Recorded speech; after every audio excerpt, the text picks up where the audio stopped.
sabe? Mas assim, você não acha que o Lula tem interesse no Haddad ir bem na economia? Até porque acredito que ele tentará lançar ele como presidente depois, né? É que eu acho que o Lula, ele acredita no que ele defende.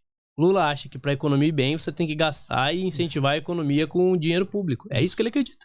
Então ele quer gasto, ele não tá nem aí pra gasto. Entendeu? Então ele acha que a economia vai bem se tiver gasto público. Contrariando toda a literatura econômica. Ele até mesmo disse, né, que a literatura econômica tá ultrapassada, né? Caramba, ele deve ter lido muitos livros de economia, eu imagino, né? Pra fazer uma crítica, né, dessa elaborada, né? Não leu nenhum. Tá tudo ultrapassado, não entende nada de economia. Então, essa mentalidade estúpida dele tá colocando o Brasil numa situação difícil e numa situação que quem paga a conta, e eu gosto muito de frisar isso, é o mais pobre. Não vai ser o Lula que vai pagar a conta pela irresponsabilidade dele. Muito pelo contrário, ele roubou dinheiro público aí, recebeu propina, sítio de Atibaia, triplex no Guarujá e tá solto o presidente da República. Ou seja, ele não vai ser responsabilizado pelos erros que ele cometer. Quem é responsabilizado são os mais pobres que acham que vão ser beneficiados por um governo Lula. Acham também, não sei até quando, que se, por exemplo, se eles conseguem tirar o Roberto Campos Neto do Banco Central, você com certeza vai ter uma redução da taxa de juros, porque eles vão forçar isso, e forçar a taxa de juros para baixo nesse momento é descontrole inflacionário. A gente vai ter uma inflação elevada. Inflação elevada prejudica quem? Prejudica quem está consumindo mais, quem compromete a maior parte da renda do consumo, que são os mais pobres. Isso. Quem vai se prejudicar são os mais pobres. Porque os mais ricos, né, eles conseguem se proteger da inflação. Exato, você investe lá no investimento atrelado ao IPCA, você já se protegeu.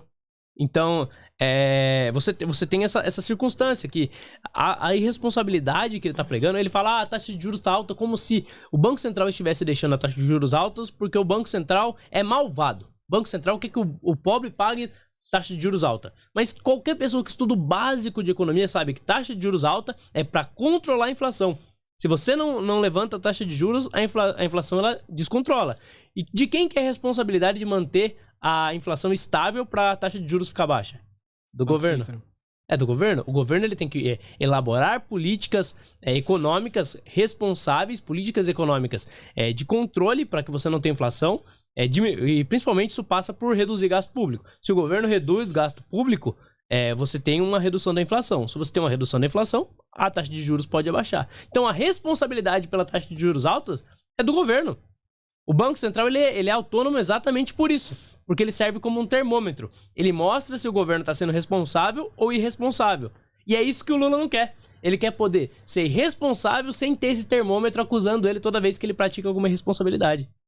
É muito conveniente. Quem que pensa assim? Maduro pensa assim. Quem que pensa assim? O governo de Cuba pensa assim. O governo chinês pensa assim. A Coreia do Norte pensa assim. E assim, a independência do Banco Central ela é tão importante, né, que, por exemplo, a taxa de juros ela já está nesse patamar de quase 14% desde o governo Bolsonaro, né, e isso prejudicava a economia do governo Bolsonaro por longos meses ali ao longo de 2022. Né, mas como o Banco Central ele era independente, ele podia manter a taxa de juros independente se o Bolsonaro ia ser prejudicado ou não, porque era o correto a se fazer. Sim, com certeza o Banco Central ele demonstra a sua autonomia quando você tem esse tipo de política, porque o Campos Neto provavelmente votou no Bolsonaro, foi até votar com a camisa do Brasil e foi muito criticado por isso, não sei porquê, mas beleza, votou no Bolsonaro. Só que no governo Bolsonaro, ele elevou a taxa de juros a mais alta perante o mundo. Hoje em dia a taxa de juros no mundo tá alta também, então faz mais sentido ainda você ter a taxa de juros elevada. E isso prejudicou o governo Bolsonaro. Se ele quisesse realmente favorecer determinado governo, ele tinha segurado a taxa de juros lá atrás. Agora o Lula ia pegar uma inflação ainda mais estourada e a taxa de juros teria que ser maior ainda. Verdade. Ele teria prejudicado o Lula, favorecido o Bolsonaro. Por que ele não fez isso? Por quê? Ele não fez porque o Banco Central é autônomo. E é bom ressaltar que tem uma diferença entre autonomia e independência. Autonomia, que é o que o Banco Central do Brasil significa que as metas são estabelecidas pelo governo. Então a meta inflacionária é estabelecida pelo governo e o Banco Central ele persegue essa meta. Ele usa os recursos que ele tem para perseguir essa meta. Independência significa que quem estabelece a meta é o Banco Central. O Banco Central do Brasil, apesar do Lula falar errado o tempo todo, ele não é independente, ele é autônomo. Então quem determina a meta é o governo. E muitos economistas têm medo disso também. O governo Lula não consegue derrubar o Campos Neto, não consegue forçar a taxa de juros para baixo. O que ele pode fazer? Ele pode mudar a régua. ele fala, não, a meta é outra. Isso. Aí muda o cálculo do Banco Central e isso também é muito negativo. Sim, é verdade, né? Porque são 3 votos que decidem, né? E só um é do presidente do Banco Central, os outros é do governo. Então eles podem jogar a meta da inflação mais alta e assim automaticamente vai ter que mudar a taxa de juros. Exato. E você que chegou a falar, né, tocou no assunto de impeachment da Dilma, né, e se o Lula continuar fazendo um monte de cagada, ele pode ir pro mesmo caminho, né. Mas boa parte das pessoas de direita que eu vejo criticando o Lula, eles também têm esse medo do Congresso, né? A gente tá com um momento histórico no Brasil, onde boa parte do Congresso ele tem uma mentalidade mais centro-direita, né? Mas muita gente fala que esse Congresso é fácil de ser comprado.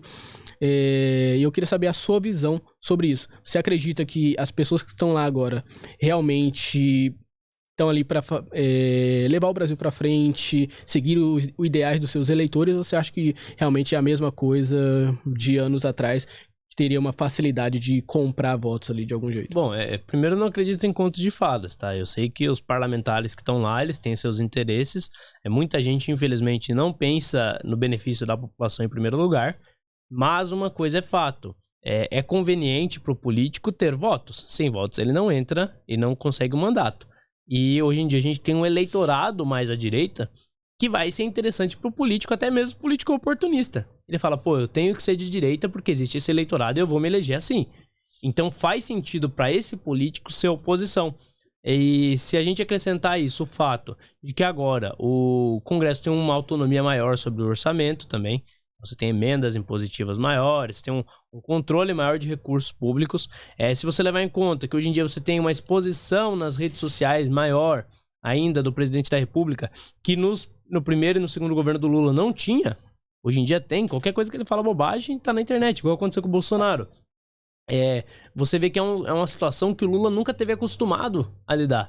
O Lula nunca passou por uma dificuldade tão grande. Tem um Congresso forte, um Congresso que tem um eleitorado que cobra mais, e um eleitorado de direita, de oposição, e ao mesmo tempo um governo que está exposto e está frágil o tempo todo porque as redes sociais pegam qualquer pisada na bola. O Lula nunca precisou lidar com isso. Então eu acho que ele nunca precisou, então não sei se ele vai ter habilidade suficiente para fazer esse tipo de articulação. Até agora não fez andar nada. O que andou do governo federal? Nada. Tudo na base do decreto, porque o que precisa aprovar no Congresso ele não conseguiu passar. E ainda você está tendo atritos entre o presidente do Senado e o presidente da Câmara, que dificulta a vida do Lula ainda mais. Então, eu acho bem possível que o Lula vá se complicar ainda mais com o passar do tempo. Até porque o que se lê nas matérias é que a equipe no entorno dele tem encontrado o Lula muito intransigente, né? E ele é muito assim... cabeça dura também, cabeça fechada, não ouve muito a equipe, e eu acho que isso é negativo e pode levar o governo Lula para um rumo que eles não querem e a gente deseja.